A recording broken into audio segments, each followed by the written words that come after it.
Hi అండి. మరి నా యొక్క ప్రోగ్రాం మీకు తెలుసు, సమాజము నాడు నేడు. మరి ఇప్పుడు ప్రోగ్రామ్ ఛానల్ ఏంటంటే జీపీఎల్జీసీ. మీరందరూ కూడా మరి నా యొక్క ఛానల్ను మరి సబ్స్క్రైబ్ చేయండి, లైక్ చేయండి, షేర్ చేయండి, మీ కామెంట్స్ నాకు ఇవ్వండి. అయితే ఇప్పుడు ఒకటి ఏంటంటే, స్కూళ్ళలో పిల్లల్ని అప్పుడప్పుడు వనభోజనానికో లేకపోతే ఇలాంటివి కొన్ని యాక్టివిటీస్ మనం పిల్లలకు చేయించినట్టయితే వాళ్ళు చాలా హ్యాపీ ఫీల్ అవుతారు. మేము మండే రోజు మనం వనభోజనానికి వెళ్తాము, ఎవరు అంటే ఆ పిల్లలు ఆ రోజు ఒక్కరు కూడా డుమ్మ కొట్టరండి. ఇంకా డుమ్మ కొట్టి ఎవరైనా నిన్నామన్న రాని ఈ పిల్లలు తెలియని పిల్లలు ఉంటే, ఈ వచ్చిన పిల్లలు ఎవరైతే విన్నారో అది పోయి ఆ పిల్లలకు చెప్తే వాళ్ళు కూడా వస్తారు. అంత ఇంట్రెస్ట్గా ఉంటుంది పిల్లలకు. ఆటలు పాటలు విహార యాత్రలాగా చక్కగా అందరితో కలిసి ఆడి పాడడం. మేము కూడా టీచర్లం కూడా అలా సరదాగా ఆడుకునేవాళ్ళం.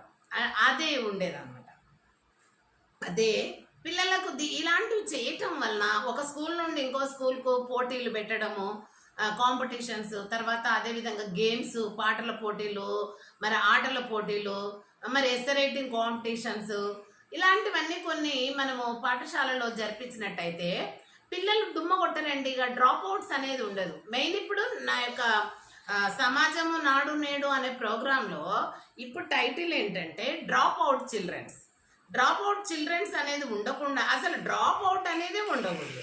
ఎందుకంటే డ్రాప్ అవుట్ ఉండకుండా ఉపాధ్యాయులు ఇల్లు తిరిగి రిజిస్టర్ తీసుకొని దాని ప్రకారం ఏ పిల్లవాడు లాంగ్ యాబ్సెంట్ ఉన్నాడు, ఒక 3 రోజులు యాబ్సెంట్ అయితే మన ఒక పేపర్ మీద అట్లాంటి పిల్లలు ఎవరైతే ఆబ్సెంట్ ఉన్నారో ఆ యాబ్సెంటీస్ని బట్టి వాళ్ళ ఇళ్లకు వెళ్ళి తిరిగి వాళ్ళ విషయాలు ఏంటో తెలుసుకొని వాళ్ళ తల్లిదండ్రులను కన్విన్స్ చేసి మళ్ళీ తిరిగి స్కూల్కి స్టార్ట్ చేయాలి. ఎందుకంటే మన పాఠశాల యొక్క గొప్పతనం కూడా చెప్పాలి. పాఠాలు బాగా చెప్తున్నాము, టీచర్లు బాగున్నారు, పిల్లలు మంచి క్రమశిక్షణలో ఉన్నారు, మధ్యాహ్న భోజనం ఉంది, మరి బట్టలు ఇస్తున్నారు, తర్వాత అదేవిధంగా పుస్తకాలు ఇస్తున్నారు. కాబట్టి మేము అన్నీ కూడా మీకు ఇస్తున్నాం, ఏ ప్రాబ్లం లేదమ్మా, మీ పిల్లల్ని పంపండి, ఆ రకంగా చేయొచ్చు.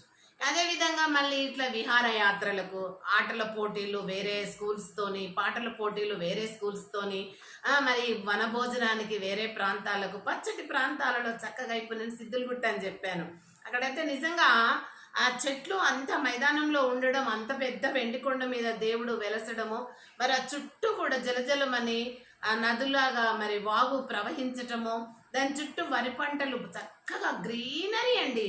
ఎంత చల్లటి గాలి వీస్తుంటది ఫిబ్రవరి నుండి చూస్తే. చలికాలం దాటినాక నేనైతే అది ఆలోచన చేసేదాన్ని.